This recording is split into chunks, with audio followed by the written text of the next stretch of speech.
हाँ तो प्यारे बच्चों, कैसे हो आप लोग? उम्मीद है कि आप लोग अच्छे होइएगा और मन लगा के पढ़ाई करते होइएगा।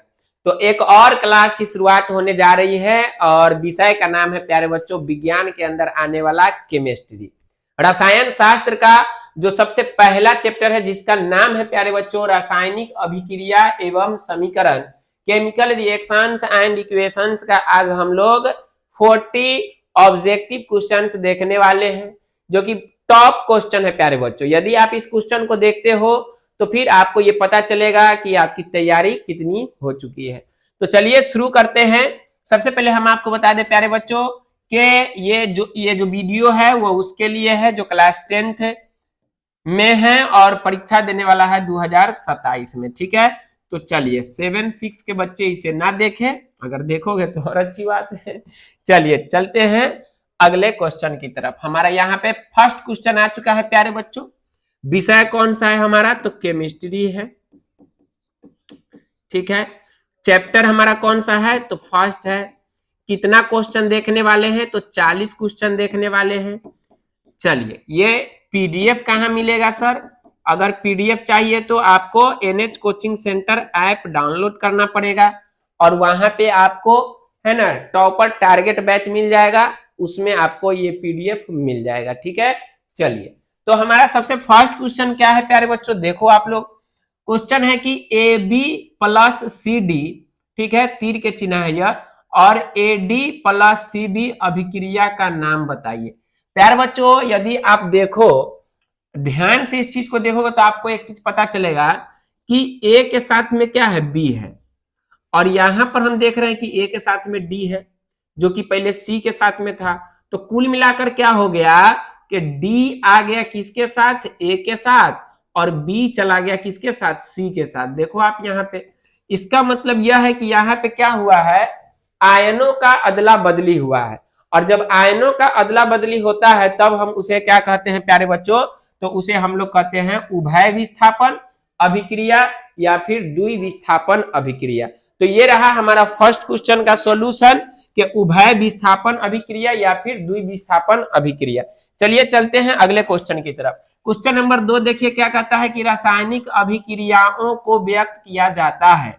तो रासायनिक अभिक्रिया को व्यक्त किया जाता है संकेतों के द्वारा या फिर अणुसूत्रों के द्वारा या समीकरणों के द्वारा या फिर सरल सूत्रों के द्वारा। तो प्यारे बच्चों इसका राइट आंसर हो जाएगा कि समीकरणों के द्वारा, यानी ऑप्शन नंबर सी हमारा क्या हो जाएगा? करेक्ट हो जाएगा।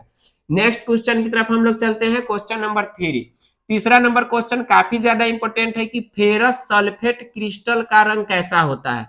प्यारे बच्चों जो ये फेरस सल्फेट होता है इसका रंग होता है हरा कलर का, हल्का हरा कलर का होता है। इसी चैप्टर में आपको ये भी क्वेश्चन आता है कि सिल्वर क्लोराइड का रंग कैसा होता है। तो आपका ना सिल्वर क्लोराइड का रंग सफेद होता है। एक और क्वेश्चन आता है कि सिल्वर आयोडाइड का रंग कैसा होता है। तो आपका ना कि पीला होता है। फिलहाल यहाँ पे क्या पूछा है? तो फेरस सल्फेट पूछा है, तो हरे रंग का ऑप्शन देखो श्वेत हरा, ये रहा बी में, तो इसका बी नंबर आंसर सही हो जाएगा। ओके चलिए अब आते हैं कितना नंबर? 4 नंबर क्वेश्चन में कि शाक सब्जियों का विघटित होकर कंपोस्ट का बनना किस अभिक्रिया का उदाहरण है। तो शाक सब्जियों का विघटित होकर कंपोस्ट का बनना प्यारे बच्चों उष्माशोषी नहीं है, उष्माक्षेपी है। तो ऑप्शन नंबर हमारा कौन सा हो जाएगा? बी सही हो जाएगा, ठीक है। चलिए नेक्स्ट क्वेश्चन की तरफ हम लोग चलते हैं। क्वेश्चन नंबर हमारा 5 देखिए क्या कहता है कि उपचयन वह प्रक्रिया है जिसमें, प्यारे बच्चों आप सबको पता होगा कि एक उपचयन होता है और एक अपचयन होता है। तो उपचयन अभिक्रिया में ऑक्सीजन का योग होता है और हाइड्रोजन का ह्रास होता है, और अपचयन में क्या होता है? तो हाइड्रोजन का योग होता है और ऑक्सीजन का ह्रास होता है। यहाँ पर क्या पूछा है कि उपचयन वह प्रक्रिया है जिसमें ऑक्सीजन का योग होता है, बिल्कुल सही बात है। हाइड्रोजन का वियोग होता है, ये भी सही बात है, और इलेक्ट्रॉन का त्याग होता है, ये भी सही बात है। यानी कि ऑप्शन नंबर हमारा डी करेक्ट हो जाएगा इनमें से सभी। तो डी वाले कितने बच्चे हैं एक बार बताइएगा। चलिए चलते हैं अगले क्वेश्चन की तरफ।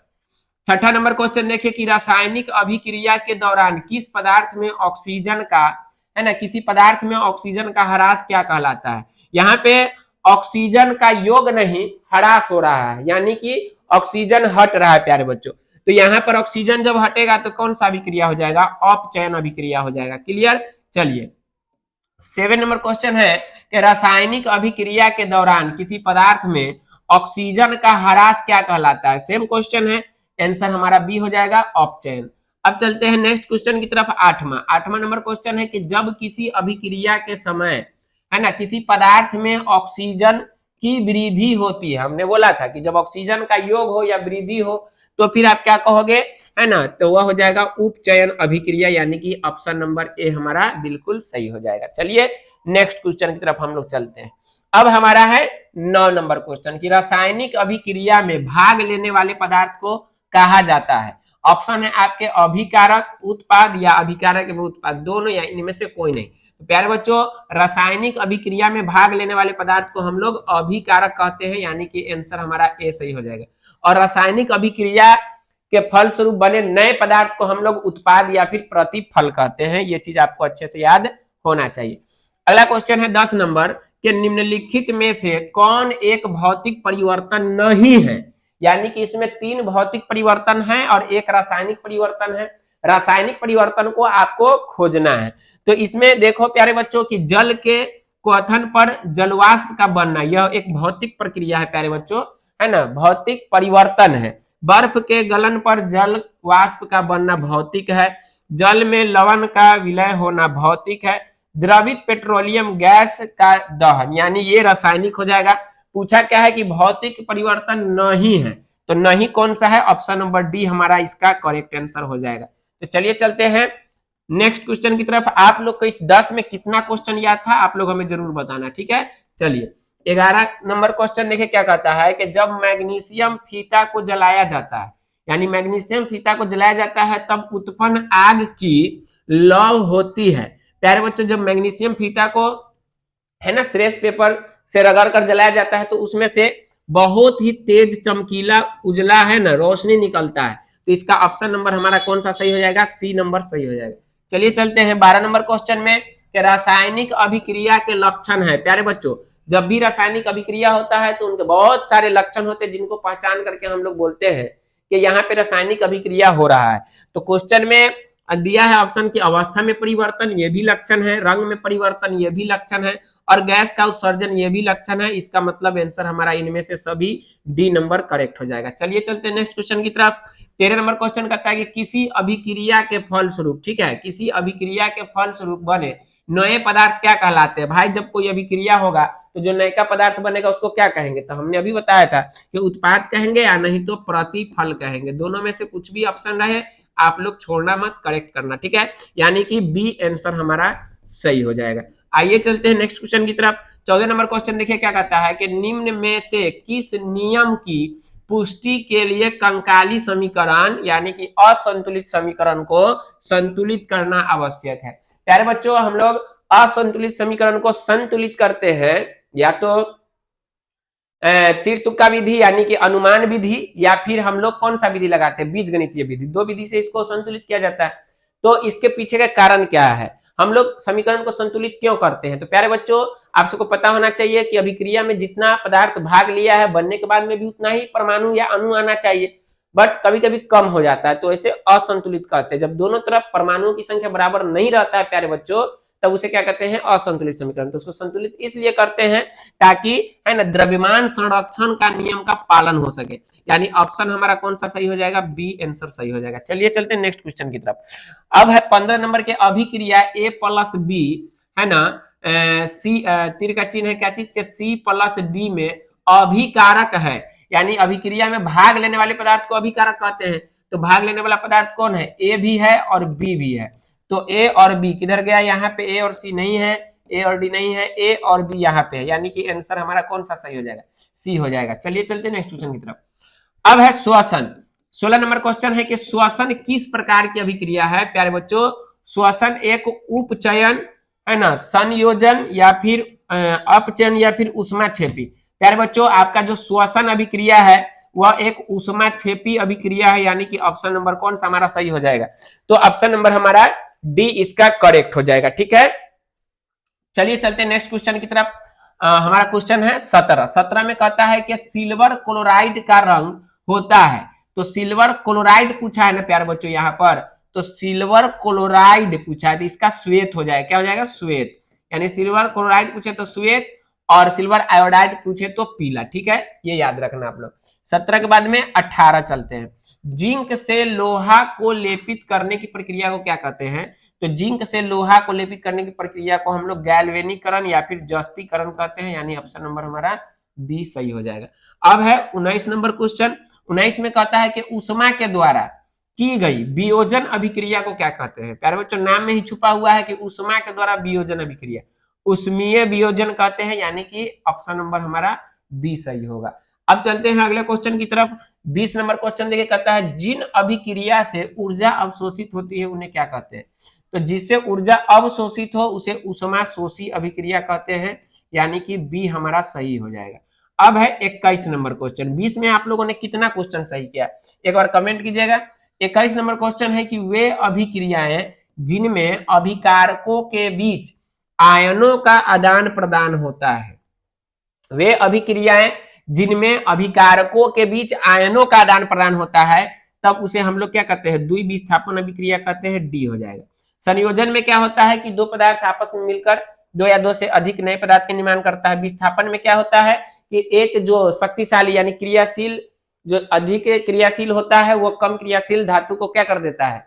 तत्वों को विस्थापित कर देता है, तो उसे विस्थापन कहते हैं। वियोजन में क्या होता है कि एक ही पदार्थ टूट करके दो या दो से अधिक बनाता है, और द्विविस्थापन में आयनों का अदला बदली होता है।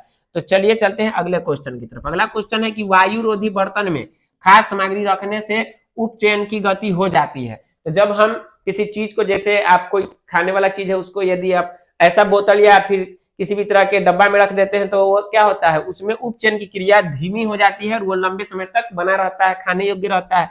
यानी कि आंसर हमारा क्या हो गया? ए आंसर से। जैसे अचार देख लो, उसे शीशा के है ना डब्बा में रखा जाता है ताकि उसमें हवा ना जाए, वो लंबे समय तक बना रहे, टिकाऊ रहे, ठीक है, खराब ना हो। अब देखिए अगला क्वेश्चन। अगला क्वेश्चन है 23 में कि सिल्वर आयोडाइड का रंग, देखो पूछ दिया सिल्वर आयोडाइड पूछा है तो आप कहना कि हल्का पीला होता है, यानी कि बी आंसर हमारा सही हो जाएगा। सिल्वर आयोडाइड का रंग ऐसा होता है, पीला होता है। निम्न में कौन ऑक्सीकरण की क्रिया नहीं है? प्यारे बच्चों, दहन ऑक्सीकरण की क्रिया है, श्वसन भी है, भोजन का पचना भी है, अवक्षेपण हमारा करेक्ट हो जाएगा, यानी कि ऑप्शन नंबर डी हमारा सही हो जाएगा। चलिए चलते हैं 25 में। 25 नंबर क्वेश्चन आ चुका है कि भोजन का पचना किस प्रकार की अभिक्रिया है? प्यारे बच्चों, तो भोजन का पचना उपचयन अभिक्रिया है, यानी कि आंसर हमारा कौन सा सही हो जाएगा? सी आंसर सही हो जाएगा। अब है हमारा अगला क्वेश्चन 26 के जब हम कली चूना यानी कि बिना बुझा हुआ चूना, ठीक है, बिना बुझा हुआ चूना कली चूना पर जल डाला जाता है तब किस प्रकार की अभिक्रिया होती है? प्यारे बच्चों, जब हम डालते हैं तो वह ऊष्मा क्षेपी अभिक्रिया होती है, उसमें से ऊष्मा निकलता है, ठीक है। अब चलते हैं 27 में। 27 नंबर क्वेश्चन है कि एलपीजी गैस, एलपीजी गैस क्या है? लिक्विफाइड पेट्रोलियम गैस, जो हमारे घरों में खाना बनाने में यूज आता है, का मुख्य घटक निम्न में से कौन सा है? प्यारे बच्चों, एलपीजी का होता है क्या चीज? तो ब्यूटेन। क्या होता है ना? ब्यूटेन होता है। इसका कभी कभी फॉर्मूला भी दे देगा, तो ब्यूटेन का फॉर्मूला होता है C4 4 दूना 8 और 2 10, ठीक है, यानी कि C4H10 या फिर क्या है? ब्यूटेन। तो ब्यूटेन कहाँ गया? ये है डी नंबर ऑप्शन, ब्यूटेन। कभी कभी आपको यहाँ पे एलपीजी है ना, CNG भी पूछ देगा, तो CNG में आप लोग क्या करना है? ब्यूटेन नहीं मीथेन मारना, ठीक है। और कभी कभी हो सकता है कि बायोगैस का भी पूछ दे तो भी मीथेन ही मारना, यानी कुल मिलाकर के कहा जाए तो एलपीजी का ब्यूटेन है, बाकी लगभग में आपको मीथेन ही है, ठीक है। चलिए आगे चलते हैं। अगला क्वेश्चन है कि एलपीजी एक गंधहीन गैस है, इसमें गंध के लिए क्या मिलाया जाता है? प्यारे बच्चों, आपको पता होना चाहिए कि जो एलपीजी गैस है उसमें गंध नहीं होता है, उसमें अलग से, ठीक है, क्या चीज? तो एथिल मरकैप्टन, यानी ऑप्शन नंबर डी मिला दिया जाता है ताकि उसमें से गंध निकले और जब वो लीकेज हो तो हमें पता चले, ठीक है। चलिए अब चलते हैं अगले क्वेश्चन की तरफ, है ना। 29 में सीएनजी का मुख्य अवयव निम्न में से कौन सा है? तो सीएनजी का हम अभी बताया है कि क्या है? मीथेन है, यानी ऑप्शन नंबर हमारा ए क्या हो जाएगा? सही हो जाएगा। अब चलिए चलते हैं 30 नंबर क्वेश्चन में कि आलू के चिप्स कभी खाए हो? चिप्स के पैकेट में कौन सा गैस भरा रहता है? तो देखो चिप्स का पैकेट ये रहा, इसमें इतू सा चिप्स रहेगा, बाकी सब इसमें हवा भर के दे देता है, तो इसमें कौन सा गैस भरा रहता है? अमोनिया नहीं रहता है, नाइट्रोजन रहता है। क्यों भर दिया जाता है? ताकि वो चिप्स खराब ना हो और लंबे समय तक बना रहे खाने योग्य, ठीक है। चलिए 31 में चलते हैं। किस धातु को चाकू से काटा जा सकता है? प्यारे बच्चों 3 ऐसे धातु है जैसे सोडियम हो गया, पोटेशियम हो गया और लिथियम हो गया, इनको चाकू से काटा जा सकता है। तो यहाँ पे आपका ऑप्शन है लोहा, लोहा को चाकू से काटेंगे नहीं, चांदी को भी नहीं, लेड को, यहाँ पे लिथियम और सोडियम, यानी ऑप्शन नंबर हमारा क्या हो जाएगा, सी हो जाएगा। अब चलते हैं 31 के बाद में 32 में, के निम्न में से कौन सा पदार्थ बिना ज्वाला के जलता है। बिना ज्वाला का मतलब देखो, मोमबत्ती कभी देखे होगे आप लोग, तो ये रहा मोमबत्ती और यहाँ से ये इस तरह से जलता है, तो ये जो आग वाला क्षेत्र आप देख रहे हो इसको हम लोग ज्वाला कहते हैं। लेकिन मोमबत्ती में आप जलाओ तो ज्वाला निकलेगा, किरोसिन में ज्वाला निकलेगा, मीथेन गैस में निकलेगा, लेकिन कोयला में प्यारे बच्चों आप देखोगे बिना ज्वाला के जल सकता है, एकदम आग रहेगा, गर्म रहेगा। सी नंबर आंसर इसका सही हो जाएगा। 32 के बाद कौन सा है, 33 है। रासायनिक समीकरण अभिक्रिया का है। प्यारे बच्चों जो रासायनिक समीकरण लिखते हैं हम लोग वो अभिक्रिया का क्या है, संक्षिप्त रूप है। क्या है, संक्षिप्त रूप है, यानी कि ऑप्शन नंबर ए हमारा करेक्ट हो जाएगा। ओके चलिए अब चलते हैं आगे 34 में, निम्नलिखित में कौन सा पदार्थ ऑक्सीजन के है ना, ऑक्सीजन से संयोग नहीं करता है। तो ऑक्सीजन के साथ में कौन अभिक्रिया नहीं करता है, तो गोल्ड यानी कि सोना जो है हमारा अभिक्रिया नहीं करता है। इसका सूत्र क्या होता है, Au होता है, याद रखिएगा आप लोग, ठीक है। अब चलिए चलते हैं आगे 35 है, उपचयन वह प्रक्रिया है जिसमें, उपचयन वह प्रक्रिया है जिसमें ऑक्सीजन का योग होता है, हाइड्रोजन का वियोग होता है, इलेक्ट्रॉन का त्याग होता है। डी नंबर आंसर हमारा करेक्ट हो जाएगा। अब आता है 35 के बाद में 36 नंबर क्वेश्चन। 36 में कहता है कि रेडॉक्स अभिक्रिया में क्या होता है, तो रेडॉक्स अभिक्रिया में सिर्फ ऑक्सीजन ऑक्सीकरण होता है, नहीं, ऑक्सीकरण और अवकरण दोनों साथ साथ होता है, तो उसे हम लोग रेडॉक्स अभिक्रिया कहते हैं, यानी कि बी नंबर हमारा सही हो जाएगा।